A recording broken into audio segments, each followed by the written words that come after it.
Assalamualaikum warahmatullahi wabarakatuh. Kembali lagi bersama saya Bang Mimin ya di channel Musik Official Story Crew 02.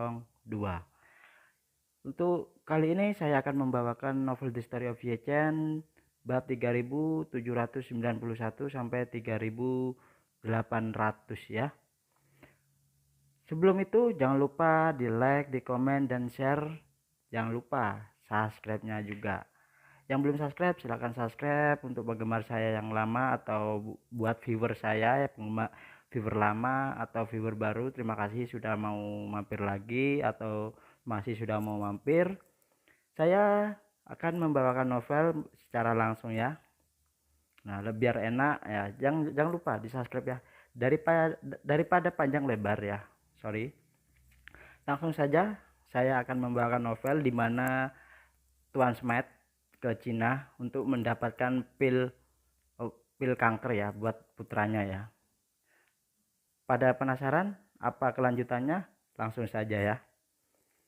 Sebelum itu jangan lupa subscribe dulu.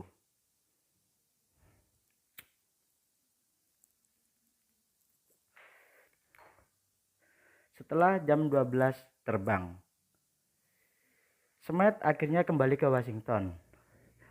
Menariknya pesawat yang ditumpanginya tidak mendarat di bandara Washington, melainkan dipandu sepanjang jalan oleh pengatur lalu lintas udara menuju bandara Milimeter di pinggiran Washington. Alasan mengapa dia ingin memandu pesawat untuk mendarat di bandara militer adalah karena 20 kotak pil Jiu Zuan Zhaizhou yang sedia bawa tidak lagi sederhana, harta yang tak ternilai di mata Amerika. Menjadi bagian besar dari kompetisi internasional di era damai. Setelah mendarat, pesawat langsung digiring oleh pengendara pemandu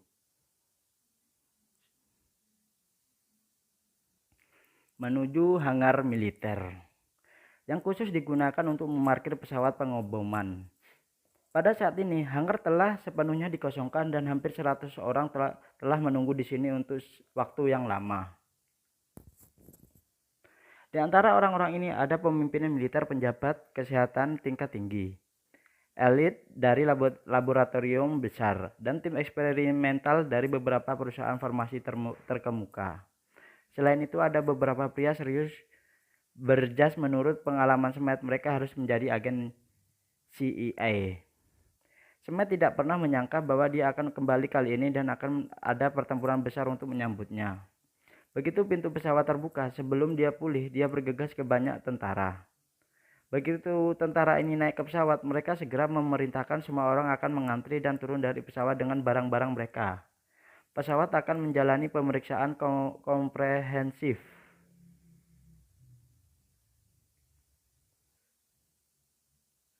Jika Anda berada di tubuh Anda atau jika ada barang sensitif sembunyi di pesawat, kami akan menanganinya dengan serius. Smith berkata dengan canggung, apakah Anda takut kami akan menyelundupkan barang selundupan kembali ke Cina? Prajurit itu berkata dengan wajah dingin, Tuan Smith, Anda harus memastikan bahwa setiap kotak dan setiap bagian dari pil Juan Zhaizhou ada di tubuh Anda. Smith langsung memahami motif para prajurit ini.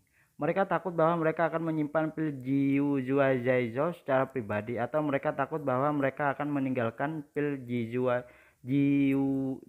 Zhaizhou di pesawat atau menyerahkannya kepada kru dan kemudian mentransfer ke negara lain di masa depan.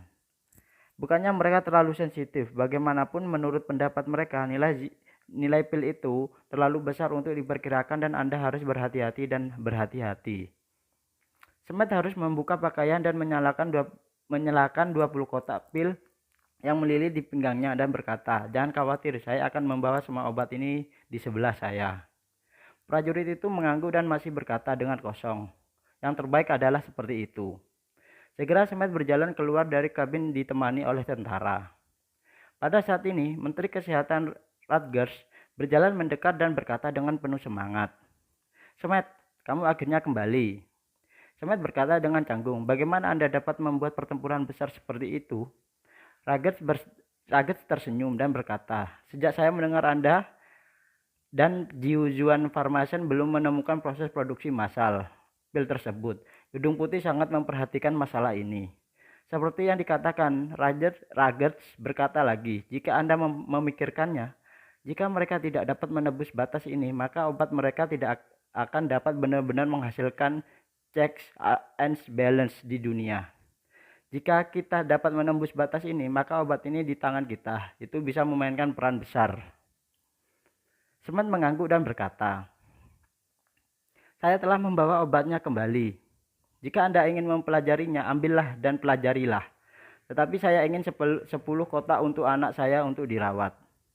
10 kotak. Rogers mengerutkan kening dan berkata, Smith, kamu perlu tahu, uang ini berasal dari Kementerian Kesehatan. 10 kotak adalah 50 juta. Jika kamu mengambilnya saja, bagaimana aku harus mengikuti laporan atasanku? Ketika Smith menjadi gugup, dia bertanya, apa maksudmu? Anakku masih menunggu bantuan. Melihat dia sangat gugup, Rogers buru-buru tertawa dan berkata, oh jangan terlalu sensitif, jangan terlalu gugup, maksudku putramu minum dosis normal, hanya 1 obat sehari, 4 kotak, cukup dia sudah makan selama sebulan. Seperti yang dia katakan, Rogers menepuk bahu Smith dan berkata, dengan kemampuan farmasi kami, mungkin kami telah mencapai tiruan lengkap dalam 1 bulan. Dan saya akan menganggapnya pribadi saat itu 100 kotak dikirim ke rumah Anda. Smith segera berteriak emosional, tidak, bagaimana jika Anda tidak mencapainya dalam sebulan? Haruskah saya terus melihat anak saya menunggu untuk mati? Dengan nada emosi, saya tidak peduli dengan hal-hal lain, obat ini saya butuh 10 kotak. 1 kotak lebih sedikit tidak akan berfungsi. Seperti yang dikatakan, Smith berkata lagi, jangan berpikir saya tidak mengerti farmasi. Anda benar-benar ingin mengetahui apa formula dalam obat ini. Anda tidak perlu banyak obat sebagai sampel. Setiap tim eksperimen hanya perlu membagi 2 atau 3 pil. Cukup bagi mereka untuk melakukan eksperimen panjang. 10 kotak adalah 70. Pasti cukup untukmu. Rogers menghela nafas dan tak berdaya dan berbisik kepada Smith. Pikirkan tentang itu. Sejak Mayo Center merilis semua informasi perawatan putra Anda, betapa bersemangat dan bersemangatnya pasien kanker di seluruh dunia. Dan jika Anda memikirkannya, ada begitu banyak pasien kanker sekarang. Para politis di Gedung Putih yang kerabat dan teman-temannya tidak memiliki 1 atau 2 pasien kanker. Mereka semua menantikan obat-obatan ini datang. Ini adalah hasil kerja keras saya untuk menyelamatkan 4 kotak obat-obatan untuk putra Anda. Smith tiba-tiba tampak tercengang. Dia sudah mengerti arti kata-kata Rogers, dan itu mudah dimengerti. Seperti yang dikatakan, di antara kerabat dan teman-temannya belum ada 1 atau 2 pasien kanker. Jika saudara jauh, akan lebih baik untuk mengatakan jika saudara dekat siapa yang tidak seperti Anda. Berusaha menyelamatkan mereka dengan sekuat tenaga.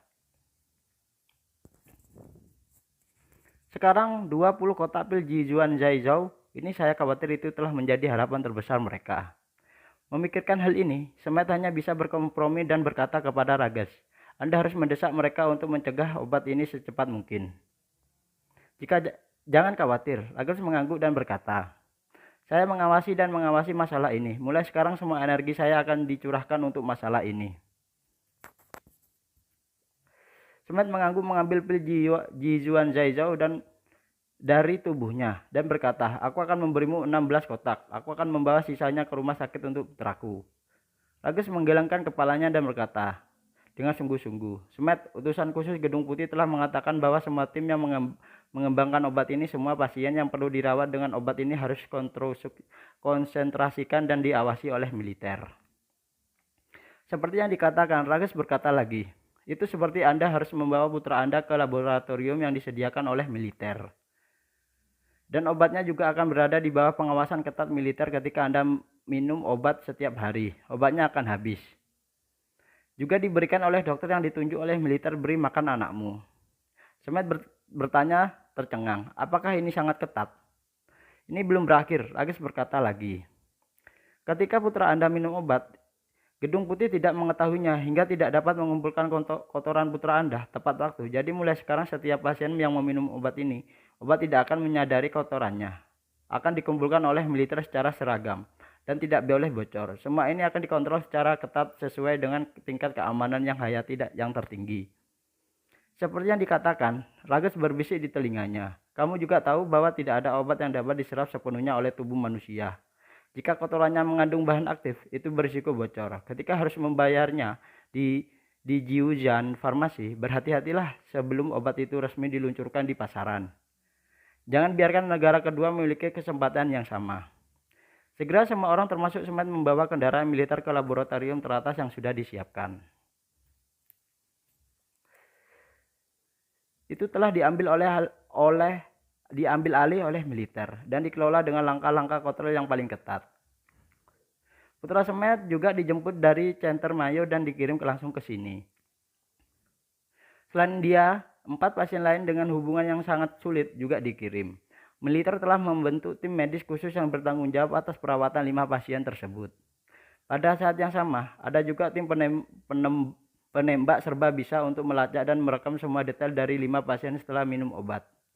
Yang membuat Smith lega, putranya akhirnya mengambil Jiuzhan Zaizhou yang di bawahnya kembali. Keajaiban terus terjadi. Setelah putranya meminum obat, semua indikator fisik membaik dan sebuah dengan kecepatan yang terlihat dengan mata telanjang. Untuk pasien lainnya, situasinya bahkan lebih baik daripada putra Smith. Karena tidak satupun dari mereka yang meminum pil tersebut. Mereka dapat dengan jelas merasakan kemanjuran obat yang tak tertandingi segera setelah mereka meminumnya.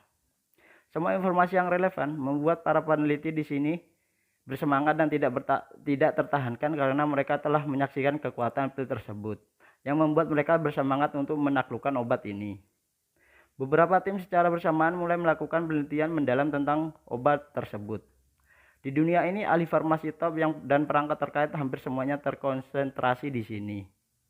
Tim yang berada menggunakan metode yang berbeda untuk mempelajari bahan-bahan dari pil tersebut dan dengan cepat mencapai kesimpulan yang seragam, yaitu pil Jiuzhan Zaizhou adalah bahan tumbuhan alami murni, bukan hormon sintetis atau produk kimia terbaru. Pada kesimpulan ini, semua orang sangat-sangat terkejut karena mereka tidak pernah merasakan bahwa bahan tumbuhan alami yang murni dapat memiliki efek yang begitu kuat pada kanker. Tapi saat ini hasil penelitian mereka tentang Jiuzhan Zaizhou sangat anti-ilmiah.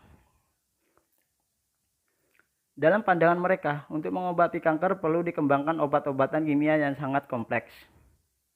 Seolah-olah kanker memang memiliki obat anti kanker alami yang disebut paclitaxel. Meskipun diekstrak dari yew, harus dimurnikan dan dipekatkan dengan cara kimia. Hanya 30 kg kulit yew yang dapat digunakan untuk mengekstrak 1 gram zat efektif. Apalagi jika pasien langsung mengerogoti kulit kayu yew seberat 30 kg, pasti akan sia-sia. Sampai batas tertentu, pengobatan obat anti kanker sama seperti membangun bom atom. Bahan radioaktif harus dikonsentrasikan ke persentase tertentu agar hasilnya bagus. Namun tidak mungkin bagi alam untuk memiliki konsentrasi bahan radioaktif yang begitu tinggi. Satu-satunya kemungkinan adalah memurnikan dan mengonsentrasikannya secara terus-menerus melalui sentrifugal. Dan kemudian menggunakannya setelah mencapai konsentrasi tingkat senjata. Namun ketika mereka menemukan bahwa pil tersebut semuanya murni, bahan tumbuhan alami itu memberi mereka perasaan bahwa seorang menggunakan seikat bunga dan tanaman untuk membuat bom atom setara dengan 200.000 ton TNT. Jika Anda tidak melihatnya dengan mata kepala sendiri, semuanya terdengar seperti fantasi atau bohong. Pada saat ini, para ahli top benar-benar bingung. Mereka bahkan berspekulasi apakah bahan-bahan tumbuhan alami ini akan menyebabkan beberapa reaksi kimia dalam tubuh pasien yang berada di luar jangkauan mereka. Akibatnya tim ini segera mulai melakukan penelitian dan pengembangan terbalik. Mereka menandai semua bahan mentah yang dianalisis lalu membeli banyak dan mengirimnya ke laboratorium secepat mungkin. Kemudian datanglah sebagai percobaan dan usaha.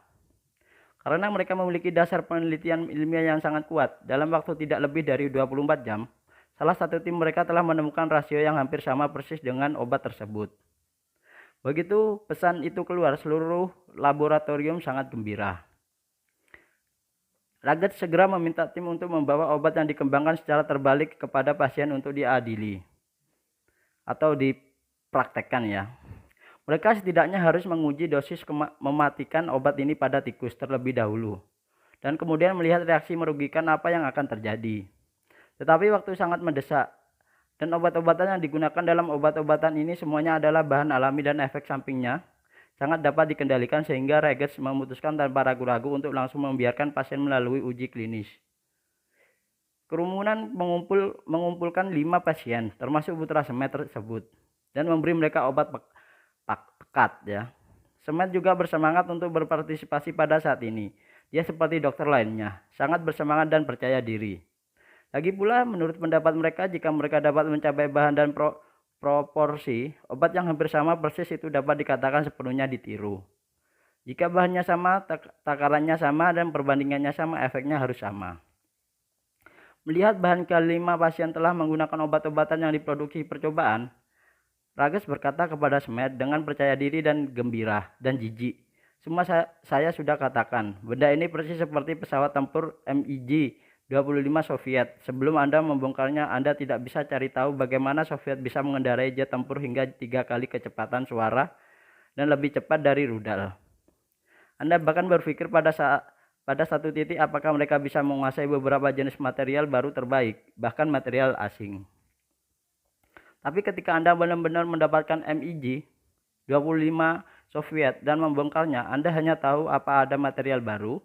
Itu adalah baja tahan karat dan jumlah besar tanpa konten teknis apapun.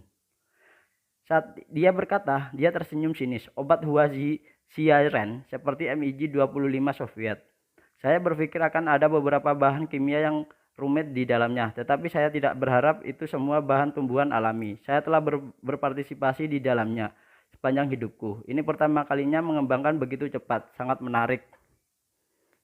Sebenarnya tidak sulit untuk mengembangkan obat secara terbalik. Sama seperti banyak obat khusus kanker pabrik obat kecil di India, dapat dengan mudah meniru dan hampir tidak ada perbedaan dalam kemajurannya. Ini karena obat-obatan kimia selama rumus molekul dikuasai dan metode sintetis dikembangkan secara terbalik, selama rumus molekul bahan yang diproduksi sama tidak akan pernah ada masalah. Ini seperti beberapa orang menggunakan air elektrolisis untuk menyiapkan hidrogen dan beberapa orang menggunakan aluminium dan asam untuk menyiapkan hidrogen. Meskipun metodenya sama sekali berbeda, yang mereka dapatkan hanyalah hidrogen dengan rumus molekul H2. Tidak akan pernah ada perbedaan antara hidrogen yang dihasilkan oleh dua metode ini. Karena obat generik sangat sederhana, alasan mendasar mengapa negara selain India tidak menyalin adalah karena setiap orang harus mematuhi aturan paten internasional, kecuali India. Tidak ada negara yang akan mengizinkan obat generik yang melanggar paten dijual di pasar. Oleh karena itu, bahkan obat generik India sendiri hanya dapat dijual di India secara teori. Dan pasien di negara lain yang ingin membelinya hanya dapat menggunakan beberapa saluran khusus yang relatif abu-abu atau selundupan. Meskipun beberapa obat kampo tidak memiliki komponen kimia khusus, komponen tanamannya juga jelas di depan peralatan analisis profesional, sehingga tidak dapat menahan penelitian dan mengembangkan terbalik dari orang lain. Cara untuk melindungi obat kampo agar tidak terbalik adalah dengan mendaftarkan paten segera mungkin. Namun, Huazia menderita karena banyak obat-obatan kampo yang diturunkan dalam pengobatan klasik tradisional. Ketika orang Huazia tidak mengetahui paten terdaftar, mereka didaftarkan terlebih dahulu oleh Jepang dan Korea Selatan. Karena rekayasa sebaliknya sangat sederhana, para peneliti ini dapat membalikan Yujuan Zaizuan dalam waktu sesingkat mungkin. Pada saat ini Semet menyentuh dagunya dan berkata, saya juga telah berurusan dengan obat-obatan selama setengah hidup saya di FDA. Saya benar-benar tidak mengerti. Jika itu hanya bahan tanaman, bagaimana itu bisa memiliki efek yang baik? Bikin saya penasaran. Rages mengangkat bahu dan merentangkan tangannya, lalu begitu hanya Tuhan yang tahu. Dan kita hanya perlu mengetahui proses produksi dan efek aktualnya, bukan prinsip sebenarnya. Banyak hal yang di dunia yang terlibat jika Anda tidak memahami prinsip. Itu seperti metafisika yang sering dikatakan oleh orang timur. Kamu tidak mengerti sama sekali. Pada saat ini 5 pasien telah meminum obat selama 2 menit. Sejumlah besar dokter mengelilingi mereka terus-menerus, memantau berbagai indikator fisik mereka, dan pada saat yang sama, terus-menerus menanyakan bagaimana perasaan mereka setelah minum obat tersebut. Namun 2 menit kemudian, meskipun tertekan darah, detak jantung, dan indikator lainnya sedikit meningkat, dan pasien sendiri dapat merasakan kekuatan tertentu, indikator tumor mereka tidak mengalami perubahan substansial. Dengan kata lain, obat-obatan ini masuk ke perut pasien, dan selain memungkinkan pasien merasakan peningkatan tertentu dalam kekuatan fisik, obat ini tidak memiliki efek terapeutik pada kanker sama sekali, atau tidak ada efeknya. Ini benar-benar berbeda dari apa yang mereka lakukan ketika mereka meminum pil tersebut. Yang kemarin, yang asli. Kemarin para dokter ini menyaksikan perubahan nyata pada tumor di tubuh mereka. Tapi hari ini mereka tidak menangkap apa-apa atau tidak merasakan efek apa-apa. Setelah menunggu selama 10 menit, semuanya masih tidak membuat kemajuan. Rogers tidak bisa menahan kerutan. Apakah ada yang salah dengan obat yang kita balikkan? Apakah ada perbedaan dalam bahan dan formula? Tidak. Pemimpin tim yang pertama kali merekayasa balik obat ini berkata dengan sangat serius, "Kami bahkan telah membuat akurasi ke tingkat mikrogram."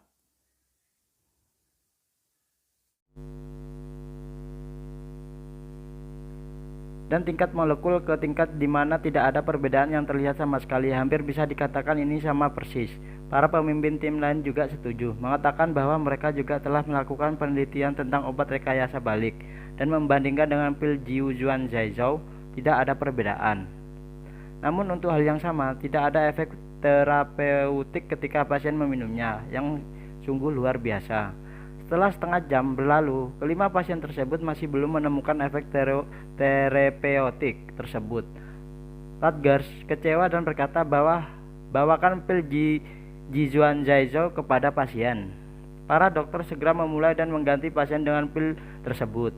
Tamparan di wajah segera muncul. Ketika semua pasien meminum pil tersebut, hasil indikator terkait kanker sekali lagi dioptimalkan secara signifikan. Ini membuktikan bahwa setelah meminum pil tersebut, itu akan segera memiliki efek terapeutik yang pasti pada tumor. Hal yang membuat banyak orang mengalami kerugian. Rogers memarahi dengan marah. Tiun Fu gak percaya. Sial, orang Huaxia membuat pizza dengan gandum, keju, sayuran, jamur, dan saus tomat. Hasilnya pizza ini tidak hanya mengenyangkan perut, tetapi juga menyembuhkan kanker. Hasilnya kami menggunakan gandum yang sama, keju yang sama, sayuran yang sama, jamur yang sama, dan saus tomat yang sama, dan kemudian menggunakan resep keahlian yang sama untuk membuat pizza tersebut. Sama persis. Selain mengisi perut Anda, kentut lain gunakan itu.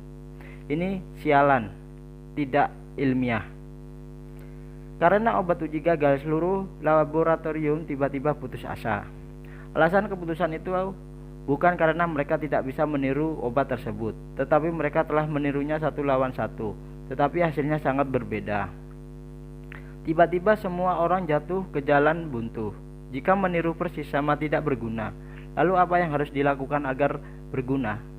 Rogers juga benar-benar tercengang. Dia mondar-mandir dengan pil imitasinya dan bergumam, "Apa yang harus aku lakukan selanjutnya? Apa lagi yang harus aku lakukan selanjutnya?" Terus begitu. Ini tidak akan berhasil untuk membuat yang sama persis. Apakah itu berbeda untuk mencobanya? Beberapa fakta farmasi juga frustasi. Dan beberapa pakar farmasi frustasi. Mereka telah berkecimpung di industri ini selama bertahun-tahun, dan mereka belum pernah menemukan hal yang tidak terfikirkan seperti itu. Smith berpikir sejenak dan mengingat sesuatu dan bertanya kepada Rogers, "Mungkinkah Jiuzuan Pharmaceutical memiliki keahlian yang berbeda dalam proses persiapan?" Rogers menyentuh dahinya dan bertanya, "Apa maksudmu?" dengan nada tinggi. Smith berkata, "Misalnya, apakah mereka menggunakan perebusan dan kemudian pengeringan udara atau pemanggangan atau paparan di bawah sinar matahari dan lain-lain selama 7 atau 79 hari?" Rogers bertanya dan bingung. Mengapa 7 atau 49 hari? Apakah logikanya? Apa efeknya? Smith berkata, "Saya tidak tahu. Putri saya sedang membaca versi bahasa Inggris dari Journey the West, sebuah cerita mitos Cina. Journey to the West ya, sebuah cerita mitos Cina. Para dewa di dalamnya memurnikan pil biasanya menggunakan angka kuadrat seperti 7 hingga 49,991. Rages berkata dengan canggung, "Ini terlalu keras bukan?" Smith berkata dengan serius, "Masalah ini telah menjadi sangat metafisika sekarang. Jadi kita juga harus memikirkan apakah ada sesuatu yang metafisika sebelum kita ketahui." Seperti yang dikatakan, Smith lagi berkata, "Omong-omong, saya mendengar bahwa apotek pengobatan Tiongkok sendiri juga memiliki banyak kekhususan keahlian seperti beberapa banyak air yang ditambahkan, berapa lama waktu yang dibutuhkan untuk memasak. Apakah direbus dengan api besar atau api kecil? Efeknya akan berbeda." Smith mengingat sesuatu dan buru-buru menambahkan, "Ngomong-ngomong, Journey to the West juga mengatakan bahwa terkadang untuk membuat pil Anda perlu menggunakan air tanpa akar. Jika Anda menggunakan air lain, Anda tidak dapat mencapai apa yang Anda inginkan efektivitasnya." Rages menggosok pilipisnya dan bertanya, "Apa air tanpa akar itu?" Smith berkata, "Yang disebut air tanpa akar seperti yang dijelaskan dalam perjalanan ke barat adalah hujan yang turun dari langit karena hujan berasal dari langit. Jadi itu adalah air tanpa akar." Rages hampir pingsan dan berseru, "Dari manapun asalnya, bukankah air selalu H2O? Mengapa hujan lebih baik daripada air lainnya? Bukankah hujan juga diubah dari uap yang diuapkan dari lautan?" Smith membuka tangannya dan berkata, "Jadi ini metafisika. Jika memiliki dasar ilmiah, itu adalah sains. Disebut metafisika karena tidak memiliki dasar ilmiah." Rages bertanya kepadanya, "Lalu apa maksud Anda bahwa kita akan memiliki tim yang berbeda mencoba metode yang berbeda untuk menyiapkan resep tersebut? Misalnya, siapa yang memasak dengan api besar, siapa yang memasak dengan api kecil? Siapa yang menggunakan pengering udara alami, siapa yang menggunakan suhu tinggi, memegang suhu? Lalu biarkan mereka mencoba air yang berbeda seperti siapa yang menggunakan air hujan yang dari langit, siapa yang menggunakan air sumur dari bawah tanah, dan siapa yang menggunakan air salju dari pegunungan yang tertutup salju." Smith berkata dengan malu, "Saya tahu kedengarannya aneh, tapi saya benar-benar berpikir bahwa tidak ada cara yang lebih baik sekarang. Gedung Putih telah melibatkan kita dalam pertempuran besar ini, dan kita tidak akan gagal dalam waktu kurang dari sehari. Itu benar bukan? Kalau begitu, di mata Gedung Putih, apa perbedaan antara semua orang dan sekelompok sampah?" Rages ingin menangis tanpa air mata dan berseru, "Smith, kita semua adalah ilmuwan. Mereka tidak profesional jika membiarkan ilmuwan melakukan metafisika semacam ini." Smith berkata, "Tidak mungkin, gigit saja dan lakukan apa yang harus saya lakukan." Pada saat ini seorang peneliti ilmiah berwajah Asia mengumpulkan keberanian untuk berbicara. "Tuan Rages, saya menyarankan bahwa yang terbaik adalah pergi ke Jilin untuk kunjungan lapangan dan kemudian membawa sejumlah sampel lingkungan kembali untuk penelitian. Seperti udara di sana, tanah, air, permukaan, curah hujan dan lain-lain." Melihat bahwa dia adalah wajah Asia, Rages bertanya dengan rasa ingin tahu, "Apakah Anda dari Cina?" "Tidak, saya orang Jepang." Rages bertanya lagi, "Apa menurut Anda sangat merepotkan untuk pergi ke daerah setempat?" Pria itu menjawab dengan wajah serius, "Sebelum saya beremigrasi ke Amerika Serikat, saya melakukan penelitian dan pengembangan mikrobiologi di Jepang selama bertahun-tahun. Selain itu, Jepang sedang mengalami pertumbuhan ekonomi optik, baja, obat-obatan, bahkan industri anggur."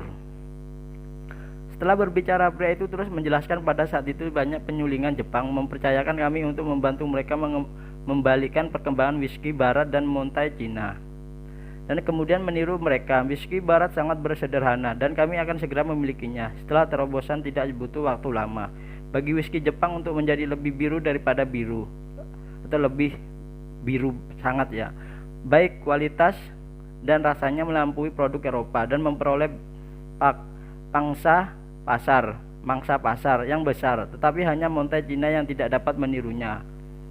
Rages bertanya kepadanya, "Mengapa? Apakah ada sesuatu yang istimewa tentang montai itu?" "Ini benar-benar istimewa," peneliti ilmiah Jepang menjelaskan. "Kami menggunakan metode yang sama untuk mengembangkan montai tersebut secara terbalik, menemukan bahwa rasanya selalu jauh lebih buruk. Kemudian kami mengetahui bahwa banyak kilang anggur lokal di Cina telah mencoba meniru montai, tetapi semuanya berakhir dengan kegagalan. Alasannya sangat misterius. Pengerjaan yang sama, bahkan bahan yang sama dan formula yang sama hanya dapat ditemukan di montai. Hanya dengan begitu kita bisa membuat montai dengan rasa itu, meninggalkan tempat itu bahkan jika yang ditiru menyerupai itu lagi masih kurang sedikit jiwanya. Ragis berburu-buru bertanya, apakah Anda akhirnya menemukan di mana masalahnya?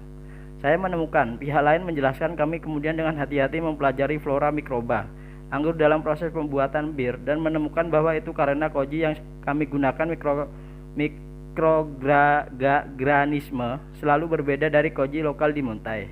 Bahkan jika kita tetap tidak mungkin untuk diam-diam mendapatkan koji Muntai dan membawanya kembali ke Jepang untuk dikultivasi.